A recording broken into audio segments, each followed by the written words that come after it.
आप सभी को नमस्कार। यूनिसेफ यानी यूनाइटेड नेशन चिल्ड्रन फंड या यूएन का संस्था है। इसके सपोर्ट से एक रिपोर्ट रिलीज हुआ है।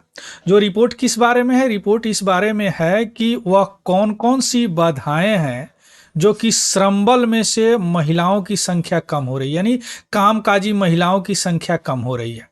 ये डायरेक्ट इसका इफेक्ट इकोनॉमी पे पड़ेगा। तो एक्चुअली इस वीडियो के माध्यम से देखेंगे कि यह सर्वे क्या है, क्यों चर्चा में है, क्यों इसका वीडियो मैं बना रहा हूं। दूसरी बात कि सर्वे कैसे किया गया है। तीसरी बात कि इस सर्वे में क्या क्या बताया गया है। और चौथी बात कि क्या क्या रिकमेंडेशन यूनिसेफ ने इस सर्वे के माध्यम से किया है कि महिलाएं के श्रमबल में यानी वर्क फोर्स में कैसे संख्या बढ़ाई जाए।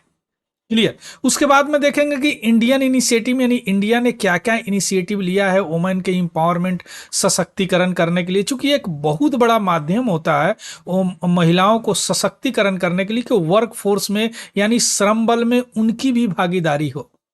क्लियर। तो यह यंग महिलाओं पे यह सर्वे किया गया है। चलिए शुरू करते हैं न्यूज। लेकिन उससे पहले आप नए हैं और इस वीडियो को देख रहे हैं तो प्लीज इस चैनल को सब्सक्राइब कीजिए। चलिए शुरू करते हैं, क्यों चर्चा में है। United nation children fund UNICEF UN का संस्था 1946 में इसका स्थापना हुआ था। बाद में यूएन का संस्था बन गया 1953 में। यह चिल्ड्रन एक्टिविटी चिल्ड्रन के सेफ के लिए यह काम करता है। तो अब यहाँ पे देखिए यूनिसेफ सपोर्टेड दो रिपोर्ट, युवा रिपोर्ट और यू रिपोर्ट। ध्यान से समझिएगा। यू रिपोर्ट क्या होता है?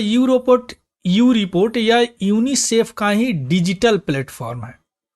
यानी जितने भी यंग पीपल है उसमें क्या मैसेजिंग वगैरह से मैसेज भेजा जाता है, उसका आंसर मंगाया जाता है और रियल टाइम उसका एनालाइज किया जाता है।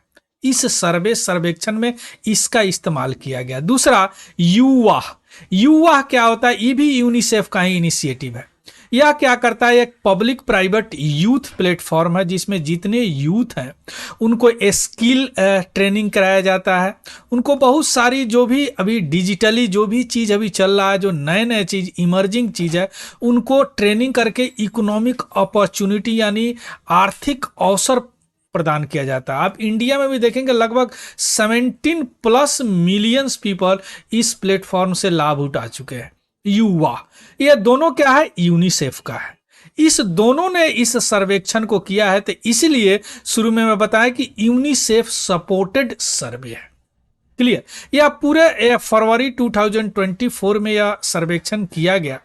और इस सर्वेक्षण का टाइटल क्या था? वह कौन कौन से कारक हैं जो कि यंग यानी जवान महिलाओं को, यंग युवा महिलाओं को लेबर फोर्स में पार्टिसिपेशन यानी भागीदारी लेने के लिए इन्फ्लुएंस करती है। या और नॉन ट्रेडिशनल जॉब उसको जॉब बोलते हैं जो ट्रेडिशन में नहीं है। जैसे मान लीजिए कि जो पुरुष नॉर्मली क्या होते हैं, जो जॉब करते हैं, जो उनका फिजिकल जैसे हथौड़ा चलाना, तो महिलाओं के लिए क्या हो जाएगा? नॉन ट्रेडिशनल जॉब हो जाएगा, है ना। तो नॉन ट्रेडिशनल जॉब में क्या हाल है यंग महिलाओं को, ये सारी चीज इस रिपोर्ट के माध्यम से बताया गया है। क्लियर। अब चलिए देखते हैं इस रिपोर्ट में कैसे सर्वे किया गया। यंग है यानी युवा है, तो इसमें केवल 18 से 29 साल के युवाओं को लिया गया। इस सर्विस में टारगेट किया गया, इस सर्वेक्षण में टारगेट किया गया। और शुरू में बताया सोशल मीडिया प्लेटफॉर्म, चूंकि यू रिपोर्ट है, जो कि you report social media platform में क्या है? यूनिसेफ का digital community for young people है। यंग पीपल, युवा पीपल का यूनिसेफ का डिजिटल कम्युनिकेशन है। क्लियर। इसमें बहुत सारे क्वेश्चंस वगैरह भेजे गए हैं, जिस क्वेश्चंस का मेन पर्पस क्या है कि यंग वुमेन का पार्टिसिपेशन कैसे अफेक्ट हो रहा है लेबर फोर्स में यानी वर्क फोर्स में। जैसे उसमें बहुत सारे क्वेश्चन पूछे गए हैं। जैसे पूछेंगे पोस्ट मैरिज, शादी के बाद क्या, चाइल्ड बर्थ यानी माँ बनने के बाद किस तरह का प्रेफरेंस औरत महिलाएं जॉब में लेती है, ट्रेडिशनल या नॉन ट्रेडिशनल जो चलन में है और चलन में नहीं है, या वर्क फ्रॉम होम, घर से होम करना पसंद कर रही है ज़्यादा। एक ये सब क्या अफेक्ट कर रहा है, सब अफेक्ट कर रहा है कि नहीं, प्रभावित कर रहा है, कैसे कर रहा है, ये सारी चीज़ें पूछे गए सर्विस के माध्यम से, इस सर्वेक्षण के माध्यम से। अब रह गया बात ट्रेडिशनल नॉन ट्रेडिशनल, तो इंटरनेशनल लेवल ऑर्गेनाइजेशन का डिफिनीशन यहाँ इस्तेमाल किया गया है ट्रेडिशनल और नॉन ट्रेडिशनल लेवल का। वही डिफिनीशन है जो मैं आपको बताया, जो चलन में है और जो चलन में नहीं है। जैसे मान लीजिए कि कोई ऐसा एम्प्लॉयमेंट, कोई ऐसा रोजगार अरेंजमेंट जो स्टैंडर्ड एम्प्लॉयमेंट से थोड़ा सा डेविएट करता है, जैसे मान लीजिए कि delivery job, job in shop normally महिलाएं लोग करती हैं, तो ये सब क्या हो गया, इससे अब वैसा जॉब जैसे मैंने आपको बताया, मान लीजिए बस चलाना है ना, ट्रक चलाना, क्या है, ये पुरुषों का जॉब है, ऐसा ट्रेडिशनल पुरुषों का है। अगर महिलाएं करती है तो इस जॉब को बोलेंगे नॉन ट्रेडिशनल। क्लियर। और पूरी तरह डिजिटल लेवल प्लेटफॉर्म पर यह फीचर किया गया है, यह सर्वे आ गया। बस समझ में, सर्वे में क्या 18 से 29 साल के यंग को लिया गया है। सर्वे में क्वेश्चन पूछा गया है कि लेबर फोर्स अफेक्ट हो रहा है शादी के बाद या चाइल्ड बर्थ के बाद, या ट्रेडिशनल या नॉन ट्रेडिशनल, ये सारे क्वेश्चंस पूछे गए। अब इसमें क्या निकल के आया है सामने, ये देखिए सर्वेक्षण में लगभग 75% यंग मैन एंड वुमेन यानी युवा ऐसा बोले हैं कि जो सबसे मोस्ट इम्पोर्टेंट, सबसे महत्वपूर्ण स्टेप होता है किसी भी महिलाएं के लिए, क्या, कि वह जॉब फाइंड करे। कब? आफ्टर स्टडी को खत्म करने के बाद, यानी स्टडी जब उनका कंप्लीट कर जाए तो वह जॉब फाइंड करे।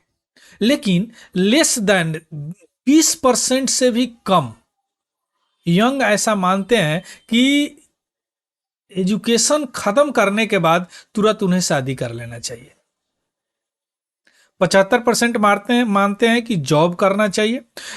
20% से भी कम मानते हैं कि नहीं, उनको तुरंत शादी कर लेना चाहिए वुमेन को आफ्टर एजुकेशन।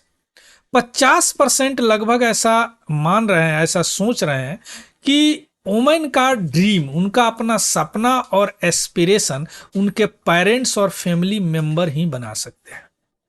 आ गया समझ में? और फैमिली सपोर्ट यानी उनके परिवार का सपोर्ट और अपॉर्चुनिटी, जो भी अवसर को भी एक्सेस करना चाहते हैं, की फैक्टर है वुमेन के जॉब रेडी स्किल डेवलप करने में, वैसा स्किल जिसे तुरंत जॉब मिल जाए।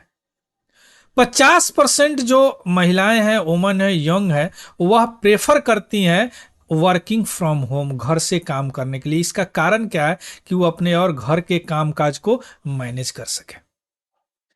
क्लियर। इसके अलावा जो भी वुमेन है वह वर्क फोर्स यानी श्रम बल में ज्वाइन करना चाहती है आफ्टर चाइल्ड बर्थ, यानी बच्चे के माँ बनने के बाद। कब? जब वह वर्क पैलेस है ना, वह सपोर्टिव हो और फ्लेक्सिबल पॉलिसी दे, और दूसरी बात कि चाइल्ड फ्रेंडली पॉलिसी भी दे। जैसे मैंने एक पालना स्कीम गवर्नमेंट का चल रहा है ना, चाइल्ड फ्रेंडली। इसके अलावा 17% ऐसे लोग मानते हैं कि चाइल्ड केयर फैसिलिटी यानी जो भी बच्चे हैं उनको देखभाल करने का फैसिलिटी भी वर्क पैलेस पे होना चाहिए, जिससे क्या होगा, महिलाएं इनकरेज होगी, प्रोत्साहित होगी काम पे लौटने के बाद, चाइल्ड बर्थ के बाद। यानी अगर काम कर रही है लेकिन चाइल्ड बर्थ के बाद वो काम करना पसंद नहीं करती, नहीं आती, क्यों? क्योंकि वह चाइल्ड केयर फैसिलिटी वहाँ नहीं होता। अगर वैसा होगा तो वह लौटेगी काम। बात करते हैं रूरल एरिया की यानी ग्रामीण क्षेत्र में, उसमें जो महिलाएं हैं वो प्रेफरेंस करती है घर पे रहना और अपने बच्चे का देखभाल करना।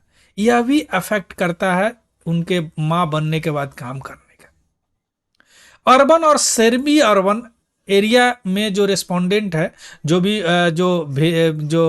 उनका मानना है कि जो एम्प्लॉयर पॉलिसी है ना, वह होना चाहिए जो सपोर्ट करे वुमेन के एबिलिटी पे, जो चाइल्ड बर्थ के बाद करे, माँ बनने के बाद। यानी इसका मतलब क्या है कि यंग वुमेन, युवा महिलाएं को फ्लेक्सिबल वर्क पैलेस होना चाहिए, वर्क प्लेसेस होना चाहिए, यानी काम करने का जगह, वर्क प्लेसेस होना चाहिए। इसके अलावा लगभग आधा जो रिस्पोंडेंट है वो मानते हैं कि नॉन ट्रेडिशनल जॉब जो है ना, महिलाएं अभी भी अनसेफ मानती है। अभी जो बात की है नॉन ट्रेडिशनल जॉब, ट्रक चलाना, बस चलाना, किसी भारी भरकम काम को करना, है ना, अभी भी वह अनसेफ मानती है। क्लियर। अब इसमें बहुत सारी यूनिसेफ ने कुछ सजेशन भी दिया है, रिकमेंडेशन भी दिया है सर्वे के माध्यम से। उन्होंने कहा कि वर्क प्लेसेस जो है, जो काम करने का जगह है ना, उसको जेंडर सेंसिटिव पॉलिसी में बनाइए। यानी ऐसा नहीं कि एक ही पॉलिसी है, एक पॉलिसी ऐसा होना चाहिए कि महिलाओं को ध्यान में रख के बनाया जाए।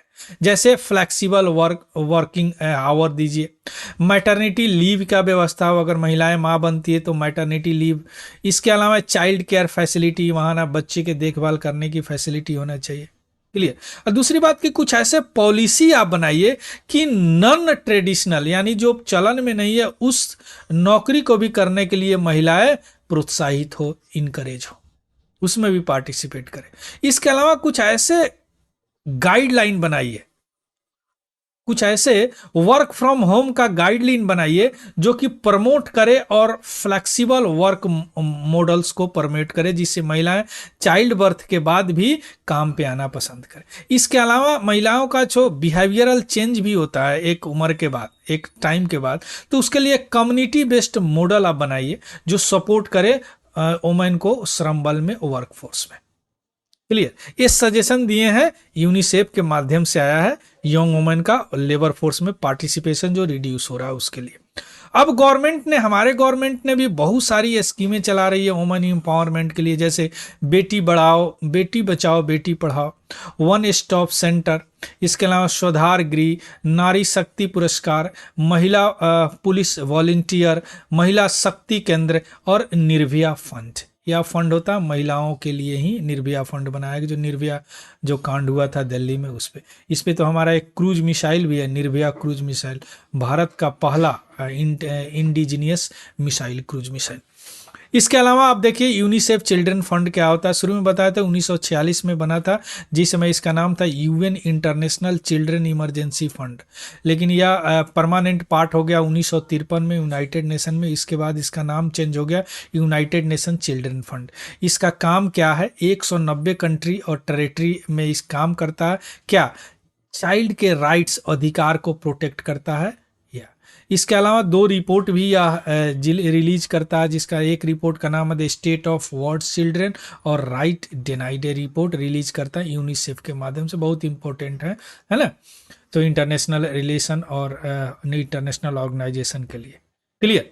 So this is all about the news. इसका पीडीएफ हमारे टेलीग्राम चैनल है तिवारी जनरल स्टडी, वहाँ से आप देख सकते हैं, वहाँ से ले सकते हैं और उसको भी ज्वाइन कर लीजिएगा। और यह इन्फॉर्मेटिव लगा हो, अगर आप कुछ सीखे हो तो प्लीज़ इसको सब्सक्राइब और लाइक ज़रूर कीजिएगा। So thank you, have a good day and happy learning. Thank you very much.